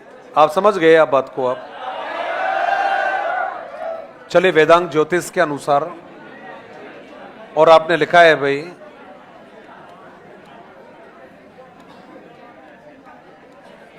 और आपने लिखा है इसके मोर के सिर पर मुकुट, मोर के सिर पर। मैडम मैंने तारीफ की है आप लोगों की, तारीफ है ना।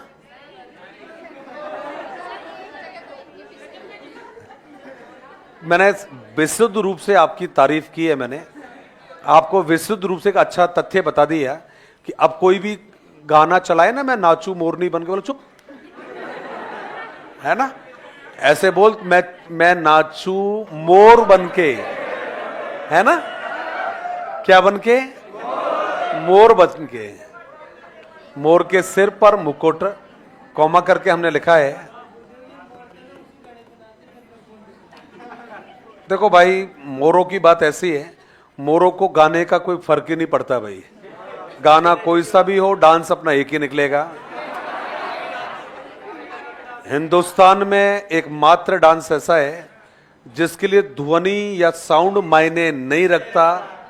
एकमात्र डांस जो पुरुष प्रधान डांस माना जाता है, अक्सर शरीर के बल लोट लोट के किया जाता है। कई बार ऐसा होता है उसके लिए धुन कोई मायने नहीं रखती है, सॉन्ग भी मायने नहीं रखता है, और सॉन्ग नहीं होता है तो भी डांस होता है। अक्सर रात्रि को किया जाता है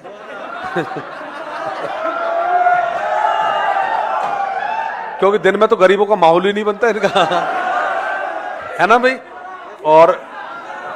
और एक बार जाएगा, कोने में जाएगा, और उसके बाद में बिल्कुल बुलेट ट्रेन की तरफ भागता हुआ आएगा।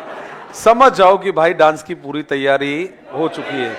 मेरा एक मिलने वाला था, मित्र था, उनके घर में फंक्शन था प्रतापगढ़, बड़ा कोचिंग वाला है, यहीं पर उनका कोचिंग है बहुत बड़ी वाली।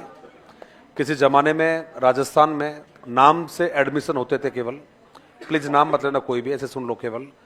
तो उसके घर पर शादी का माहौल था, वहाँ शादी में गए तो बड़ी इच्छा भी थी क्योंकि उस तरफ में कभी गया नहीं था, तो ये था कि चलो देख के आएंगे कैसा है उधर का क्लाइमेट वगैरह। तो वहाँ गए तो सारे के सारे लोग नीचे नाच रहे थे, हवेली पर उनके दादोसा बैठे हुए थे।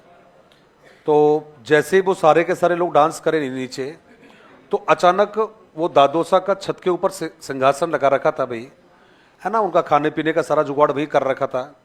अब जैसे ही नीचे हवेली के लोग जोर से नाचना स्टार्ट करें, साउंड भी कर रहे हैं, जुबान से निकाल रहे हैं, तो उधर तो नीचे जोर से डांस करना होता है और दादोसा भी खड़े हो जाते हैं अपने डांस करते ऊपर खड़े होके, और खड़े होकर कर रहे हैं मैं नीचे आ रहा हूं, मैं गेट खोलो। दादाजी का गेट बंद करके रखते थे कि जीने से नीचे नहीं आ जाए वो। अब साहब वो काफी देर तक ऐसे ही चल रहा था, नीचे वाले मदमस्त होकर डांस कर रहे थे, दादोसा ऊपर डांस कर रहे थे। अब वो जब भी जैसे नीचे थोड़ा हुटिंग हो ना, दादाजी भी खड़े हो जाए, बोला मैं भी आ रहा हूँ, गेट खोलो, मैं कूद जाऊंगा। तो अब हमें थोड़ा डर लग रहा था, मैं कहा यार कहीं, अरे बोला यार 6-7 दिन हो गए, बोला बर्दाश्त करते हुए, कुछ नहीं है, मस्त रहो आप। तो अब सब दादोसा का सुरूर चढ़ने लगा धीरे धीरे। तो पहले तो वो जमीन पर मतलब छत पर ही खड़े हुए थे, फिर वो टेबल पर भी खड़े हो गए थे, वो मैं आ रहा हूं, मैं कूद जाऊंगा। अब वो कह रहे हैं तो कुछ नहीं, ऐसे करते रहते हैं। अब हम डांस कर तो रहे थे, लेकिन हमारी नजर दादोसा के ऊपर थी। मैं कहा भाई कि खेल नहीं कर दे ये, क्योंकि अपने को क्या है भाई, थोड़ा डर ज्यादा लगता है चीजों से। तो अब डांस कर रहे तो नजर वही है, और दादो जी मस्त एकदम बिल्कुल। कुछ समय के बाद में मैं आ रहा हूं, तो भाई कोई यकीन नहीं कर, दादोसा आ जाएंगे। दादोसा मैंने पहली बार, वो कहावत है नाच ना जाने आंगन टेढ़ा, मैंने कहावत उसी दिन मैंने बदल दी थी। मैंने, महापुरुषों के लिए आंगन मायने नहीं रखता, आंगन नहीं हो तो भी डांस हो सकता है। दादोसा ने, हवेलियाँ ऊंची होती है भाई, अपन घर बनाते हैं, घर का अपन जो हाइट लेते हैं 12-11 सवा 11 फीट लेते हैं घर की, है ना, छत की। और हवेली की हाइट तो आप समझ सकते हो आप लोग कि क्या हाइट होती होगी। ओ भाई साहब, दादोसा ऐसे करते आ रहे हवा में झूलते हुए। सीन तो कुछ सेकंड का ही था, कोई ऐसा तो नहीं कोई 20 सेकंड का था तो कोई 2-3 सेकंड का ही खेल था वो। लेकिन वो 2-3 सेकंड का जो हमने वीडियो भी लेके आए थे बाद में वहां से, वो खूब देखा हमने उसको। बंदा नीचे धड़ धड़ी गिरता है, धड़ाम की आवाज आती है। अब सब भाई दादोसा की तरफ भागे वहां पर। अब दादोसा के कोई इंजरी नहीं, बिल्कुल भी, सबने चैन की सांस ले, थैंक गॉड बच गए। अब दादोसा को उठाए, हाथ पकड़ के, दादा तुरंत बैठ जाए, तुरंत उनको खड़ा करे, तुरंत बैठ जाए। वो तुरंत उठाए, तुरंत बैठ गए, दोनों नी डैमेज, है ना। तो भाई दादा हो, मैडम हो, हमारे लिए आंगन कोई मायने नहीं रखता। हम उस प्रजाति से संबंध रखते हैं जहां आंगन हो मत हो, टेढ़ा हो, कैसा भी हो, हमारा डांस हमेशा एक नंबर होता है। और ये अमूमन धरती पर लौट लौट के किया जाता है। चलिए जी, तो मोर के सिर पर मुकुट, सांप के सिर पर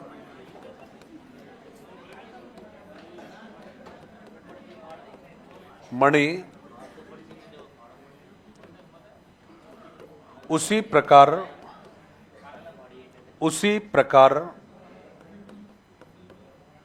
विज्ञानों में गणित श्रेष्ठ होती है।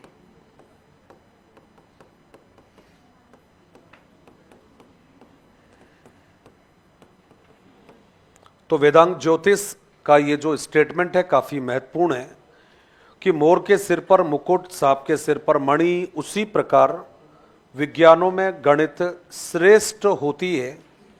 और ये जो आपका आंसर है, ये हमें किसने दिया है? ये तो आंसर रहेगा आपका वेदांग ज्योतिष ने। तो ये भाई एक डेफिनेशन थी आपकी। मैंने कहा था कि मैं लास्ट एक डेफिनेशन बताऊंगा आपको, फिर उसके बाद में कंप्लीट है वो, वजह थी थोड़ी लास्ट में रखने के लिए। चेंज कर दूंगा भाई इसको मैं। तो ये जो लास्ट वाली जो डेफिनेशन है, ये क्या करती है कि अपने थोड़ा काम को ठीक करवा दे दी है। और वो जो डेफिनेशन है, ये एक विद्वान की है जिसका नाम क्या है? गिब्स। अब गिब्स की जो डेफिनेशन है, बहुत 2-3 शब्दों की डेफिनेशन है ये। इसमें इसने केवल ये कहा है कि साहब गणित एक भाषा होती है या गणित एक भाषा है। केवल इसने इतना सा कहा है कि गणित एक भाषा है। अब ये किसने कहा ये? तो जवाब दिया सर आपने, जी हाँ, गिब्स ने कहा है। तो हमने ये कहकर छोड़ दिया कि सर गणित एक भाषा है, गणित एक भाषा है। ये हमने आपको आंसर दिया है कि सर गणित क्या है? गणित तो एक भाषा है। और किसने दिया जवाब ये? तो गिब्स ने आंसर दिया है। 10-12 होगी भाई, तो काफी हो गई मेरे ख्याल से। फिर ऐसा मेरा मानना है कि गणित की जो डेफिनेशन है वो इनमें से बाहर नहीं जाएगी। और स्टार्टिंग की जो 6 डेफिनेशन है, 6 जो डेफिनेशन है स्टार्टिंग वाली, आप उनको ही टारगेट कर देना। कौन कौन सी है? पहला हो गया है नेपोलियन, हॉगवेन, रोजर बेकन, प्लेटो, डटन और गैलीलियो। और गैलीलियो, ये मेरे ख्याल से 7 डेफिनेशन बन रही होगी शायद ये, यहां तक हब्स को छोड़ देना बेशक। गैलीलियो वाली जो डेफिनेशन है इस तक 99.99%, पॉइंट 1 तो देखो भाई थोड़ा गुंजाइश लेनी भी चाहिए। 99.99% जो डेफिनेशन आएगी वो इन्हीं में से आएगी और दोनों परीक्षाओं में आएगी, चाहे आप रीट देने जाना और चाहे आप 3rd ग्रेड देने जाना। और कोई 2nd ग्रेड की तैयारी भी कर रहा हो उसको भी बोल देना, आपका मिलने वाले परिचित वाले हो, कि ये जो 6-7 डेफिनेशन है इनमें से एक डेफिनेशन परीक्षा में आएगी, वहाँ आती है 2 नंबर वाली और यहाँ आती है 1 नंबर वाली। तो अब आपने कहा सर ठीक है, आप कुछ कह रहे थे कि इसके बारे में कुछ बताओगे। डेफिनेटली बताऊंगा। गणित एक भाषा होती है, पहले तो ये अपने को पता चल गया है, क्योंकि प्रश्न आता है गणित एक भाषा है, गणित एक भाषा नहीं है, गणित की भाषा स्पष्ट है, गणित की भाषा स्पष्ट नहीं है, ऐसा एक प्रश्न आता है अपने। तो एक तो ये क्लियर हो गया है कि भाई गणित एक क्या है? भाषा होती है। अब दिक्कत ये है भाई कि गणित भाषा तो है, लेकिन गणित की भाषा से अभिप्राय क्या है? किसे कहोगे आप गणित? तो भाई देखो, 2 बातें आपको ध्यान रखनी है। और क्या ध्यान रखना है? सबसे पहले आप सुन लो केवल, फिर बार प्रेम से लिखना आप। मैंने सबसे पहले लिखा है कि भाई गणित की भाषा से अभिप्राय, गणित की भाषा से अभिप्राय, क्योंकि लिख तो दिया वहां पर कि साहब गणित की भाषा होती है, लेकिन ये तो पता चले कि गणित की भाषा से अभिप्राय होते क्या है। किसे कहोगे गणित की भाषा? तो हमने कहा भाई गणित की भाषा से अभिप्राय गणित के पद होते हैं। पद भाई टर्म को बोलते हैं हम लोग। तो आपका आंसर है सब गणित की भाषा से अभिप्राय गणित के पद। अब पद के साथ में वोकेबलरी यूज होती है, जिनको हम बोलते हैं शब्दावली। तो भाई शब्दावली आता है ना, बट्टा आता है, छोटा सा नाम है एक, बट्टा, है ना। तो आप जब हानि की बात करते हो, लॉस की बात कर रहे हो, प्रॉफिट की बात कर रहे हो, गेन की बात कर रहे हो, तो कहते साहब ये गणित की अपनी शब्दावली भी होती है। तो गणित की भाषा से अभिप्राय गणित के पद, गणित की शब्दावली।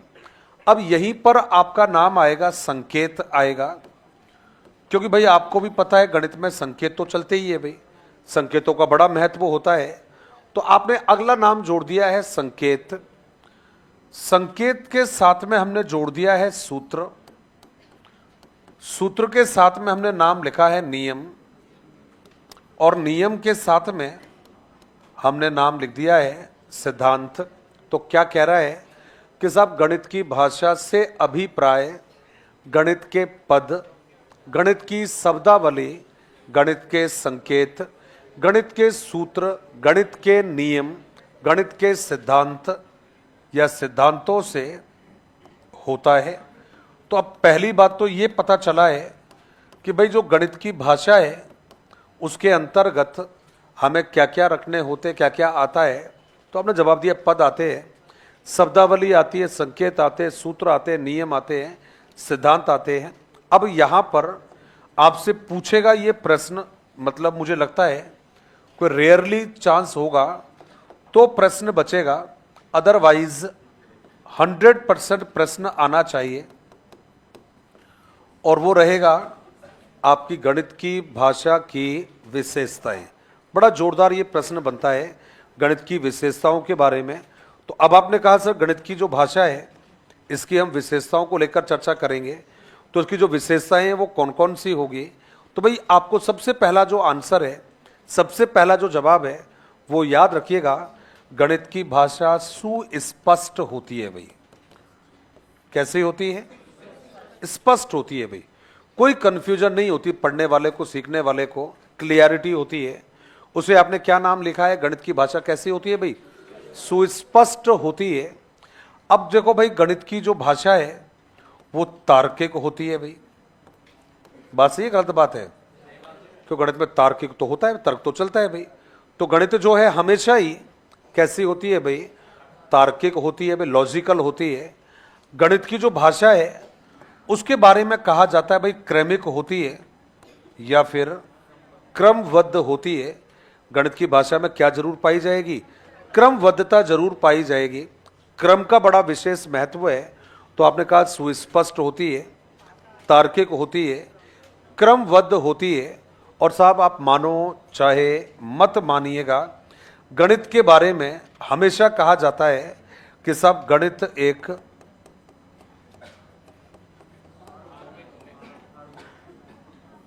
गणित की भाषा यूनिवर्सल होती है। और यूनिवर्सल का मतलब होता है सार्वभौमिक होती है। आप कहीं पर भी जाइएगा, आपको गणित के जो नियम है, गणित के जो सिद्धांत है, ये आपको एक जैसा रिजल्ट देंगे। इसके रिजल्टों में कभी भी बाहरी कारकों का कोई प्रभाव पड़ता नहीं है। विज्ञान में तो पड़ता है भाई, लेकिन किसका नहीं पड़ता है? आपका गणित में बाहरी कारकों का कोई प्रभाव नहीं पड़ता है। इसलिए हमने गणित को कैसा विषय कहा है? तो आपने आंसर दिया है सर सार्वभौमिक होता है ये। अब देखो भाई, सुस्पष्ट हो गया है, तार्किक हो गया है, क्रमबद्ध हो गया है, सार्वभौमिक हो गया है। ये साहब देखिएगा आपने जवाब दिया है। अब इसी में हमने एक और आंसर दिया है, एक और शब्द दिया है कि साहब गणित की जो भाषा होती है उसमें क्या देखने को मिलेगी? वस्तुनिष्ठता देखने को मिलेगी। ये हमारे विचारों से, हमारे सोच से प्रभावित नहीं होती है। तो भाई ये गणित की भाषा के बारे में कुछ नाम आते हैं, लेकिन ऐसा नहीं कि भाई इसके अलावा नहीं बचे हैं, क्योंकि नाम तो बताना पड़ेगा। गणित की भाषा कैसी होती है भाई? अमूर्त होती है। कारण क्या है? क्योंकि आपको गणित के सूत्र जो है उनको तो आप देख सकते हो या नहीं देखोगे? कहाँ दिखेंगे गणित के सूत्र? वो तो लिखते हैं। वो तो हम क्या करते हैं? उनको लिखते हैं। उनको हम संख्याओं को देख रहे हैं, उनके पीछे के जो मूल्य है वो दिखाई नहीं देते हैं। तो गणित की जो भाषा है वो कैसी होती है? अमूर्त होती है। बस इतना जरूर ध्यान रख लेना, कंफ्यूजन ना हो इसलिए। गणित की भाषा अमूर्त होती है, जो मूर्त परिणामों को व्यक्त करती है। मैं रिपीट कर रहा हूं, परिणाम आपके मूर्त होते हैं, भाषा आपकी अमूर्त होती है। मैं लिखूंगा जरूर यहां पर, क्योंकि बुरा मत मानना। देखो दादा, मेरे को आप पे थोड़ा भरोसा कम है, देखो भाई, क्योंकि आप होनी को अनहोनी कर सकते हो और अनहोनी को होनी भी कर देते हो। गणित की भाषा कैसी होती है भाई? अमूर्त होती है, जो मूर्त परिणाम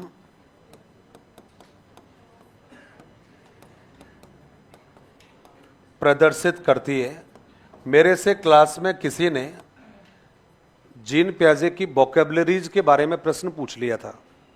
नाम चलता है ना, एसिमिलेशन, एडॉप्टेशन, एकोमोडेशन, है ना, ये जो शब्द चलते हैं, ये सब, एक्विलिब्रियम, ये शब्द मेरे से पूछ ली है।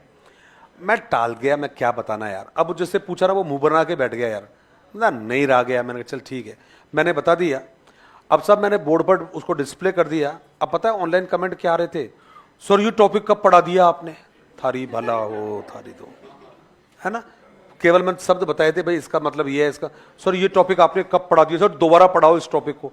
अरे भला हो, उसको ये नहीं पता भाई मैं तो मेथड पढ़ा रहा हूं, मैं कोई ना साइकोलॉजी पढ़ा रहा मैं। तो उनको एक साथ 30-35 मैसेज आए, उनको समझाया प्रभु प्रभु प्रभु। मैंने इनको अकेले कभी भी कहीं पर भी नहीं पढ़ाया, मैंने जो भी पढ़ाया है वो इसी क्लास में पढ़ाया है। तो दादाओ ये लाइन ध्यान रखिएगा, भाषा अमूर्त होती है लेकिन रिजल्ट कैसे होते हैं, मूर्त होते हैं। अब एक बार अपन इनको लिखेंगे, कहीं छूट ना जाए, इसलिए एज इट इज लिखना है। मैं आपके सामने ही हूं, कहीं गायब होने वाला नहीं हूं। अभी लिख लिया, अरे वाह, अच्छा बेटा हो, तभी मैं सोचूं तुम लोग नीचे क्या कर रहे हो, है ना।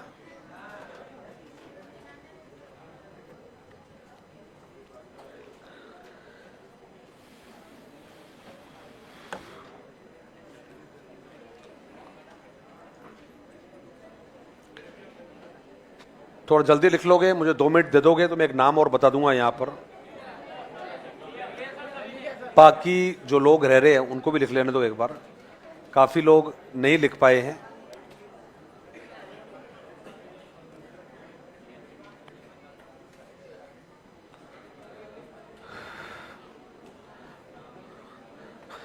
और कुलदीप क्या हालचाल है, जोरदार है। मैं तेरे को फोन दे ही दूं क्या अभी, अभी तो गणित स्टार्ट हो गया है। तू बोल देना उनको फोन कर, टॉपिक तो मैं डाल दूंगा। तो उनको तो बोलना उनको एक बार फोन करके, एक बार और बोल दे। लिख लिया कि भाई आप लोगों ने,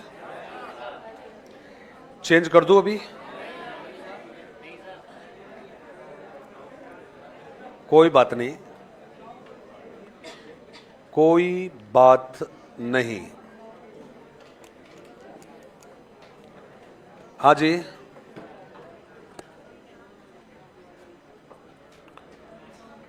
वस्तुनिष्ठ हो गया है तो आपसे पूछेगा कि गणित की भाषा की विशेषता नहीं है, नहीं पूछेगा तो 100% ना आपको नाम देगा आत्मनिष्ठ नहीं होगी।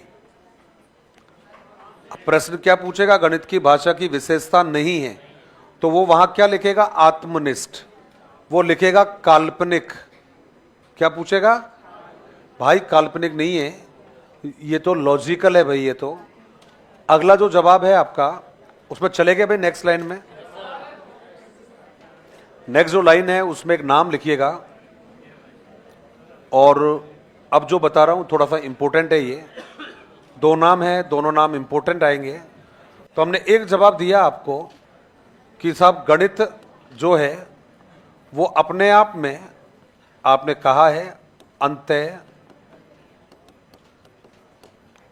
अनुशासनात्मक है। कैसा विषय है ये, अंतः अनुशासनात्मक। अंतः का मतलब होता है इंटर, और अनुशासन का मतलब है discipline. Math inter disciplinary subject है। और हाँ जी बिल्कुल, जो लिख रहे हो बस उसी में चलते रहना है आपको। अब आपने कहा सर अंतः अनुशासनात्मक का मतलब क्या है, तो याद रखना, एक से अधिक क्षेत्रों में, एक से अधिक क्षेत्रों में प्रयुक्त होती है, एक से अधिक क्षेत्रों में प्रयुक्त होती है, इसलिए हमने गणित को क्या नाम दिया है, अंतः अनुशासनात्मक। क्या नाम दिया है, अंतः अनुशासनात्मक। वो होता है जिसका प्रयोग एक से ज्यादा क्षेत्रों में होता है। भाषा है अंतः अनुशासनात्मक है क्योंकि भाषा का प्रयोग हर क्षेत्र में होता है। ठीक उसी तरह से आज ऐसा कोई जगह नहीं है जहां मैथ का प्रयोग नहीं है। तो मैथ कैसा विषय हो गया है आपका, अंतः अनुशासनात्मक। अब कई बार क्या होता है, इस अंतः अनुशासनात्मक की जगह पर आपसे रीट की परीक्षा में एक नाम देते हैं आपको, और वो नाम जो रहेगा वो कौन सा बनता है, कि साहब गणित जो है वो तो कैसा विषय है, क्या विषय है भाई? सामुदायिक विषय है। अब आपसे पूछेगा ये कि सर गणित को आपने सामुदायिक विषय क्यों कहा है, क्या कारण है गणित के पीछे? तो सारे के सारे साथी याद रख लेना, गणित सामुदायिक विषय इसलिए है क्योंकि साहब गणित का प्रयोग समुदाय समाज के प्रत्येक क्षेत्र एवं उसकी आवश्यकताओं की पूर्ति के लिए किया जाता है। तो आप एक लाइन लिख दीजिएगा इसमें, क्योंकि आपको भूल जाओगे समुदाय किसे कहते हैं ये। तो हमने लिखा है साहब गणित का प्रयोग समुदाय लिख दिया है, समाज लिख दिया है, के सभी क्षेत्रों की आवश्यकताओं की पूर्ति के लिए होता है। इसलिए